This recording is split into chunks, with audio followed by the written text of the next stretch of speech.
Akala ko si Gwapo lang ang in love pagdating sa train. Yun pala guys mga kabisdak, ang daming mga taong katulad niya. Ayan ang sasakyan namin guys mga kabisdak, nakiparada lang kami dahil gusto nga ni Gwapo na mag-video sa train at nakikivideo na rin ako. Tignan nyo sila guys o mga kabisdak, tingnan nyo sa unahan. Ayan, nakapila, nakahilira ang mga taong nagbe-video sa train na dadaan dito sa Union Pacific Railway. Kuha ang video na ito nung kami ay nagpunta kay Big Boy doon sa Roselle, Illinois. Ayan, paparating na ang freight train ng Union Pacific. At maniwala kayo sa hindi guys mga kabistak, nung nagpunta kami sa Union Pacific Big Boy 4014 o yung tinaguri ang the world's largest operating steam locomotive na si Big Boy. Grabe guys mga kabistak, libo-libong mga tao ang nandoon. Naglalakad na nga lang kami at halos 3 milya o 3 miles ang nilakad namin. Makita lamang namin ang Big Boy. May mga tiga-ibang states pa nga guys mga kabistak, tulad ng Ohio, Indiana, Minnesota, para lang makakita kay Big Boy.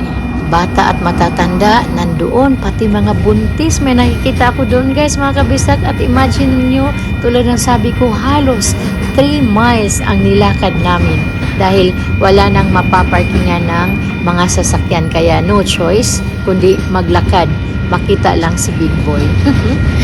Samantala tingnan natin tong freight train na ito. Halos 3 minuto o mahigit 3 minuto itong train na to bago natapos guys, mula umpisa hanggang sa dulo ng train. Kaya mula noon guys mga kabistak, naintindihan ko na kung bakit si Gwapo ay talagang masayang masaya kapag nakakita siya ng train. Kaya naman pagkatapos ng pagsamba, talagang pumunta kami sa Roselle, Illinois. Malayo yun dito sa Wheaton. 1 oras at kalahati rin namin na binahe. Dahil sabi nga ni Gwapo ay first time rin daw niyang makakita ng steam locomotive. Dahil lang mga trains dito tulad dyan sa ibang bansa at sa atin ay gawa na o gumagana na sa pamamagitan ng modernong teknolohiya. O diba, Tagalog na Tagalog ang inyong kabisdak. At dito sa US kasi guys mga kabisdak, kahit saan ay may train railway o may daanan talaga ng train, at kahit saan may mga train talaga rin na dumadaan syempre.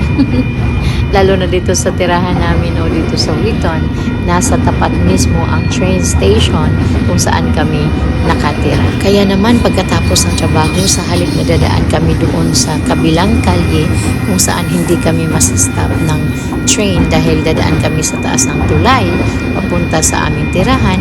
Doon dadaan si Gwapo sa kabilang kalye kung saan masastop kami ng train dahil paboritong nga niya ang train na makita araw-araw. Kaya naman nakakasawa man tingnan, pero araw-araw nakikita namin ang train bago kami uuwi sa aming tirahan.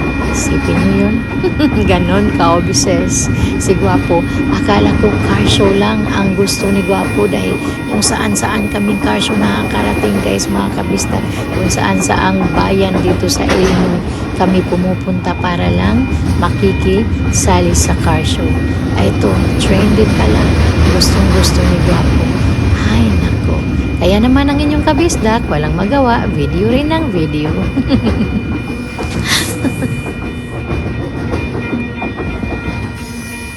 Hi, sa wakas, makakauwi na kami.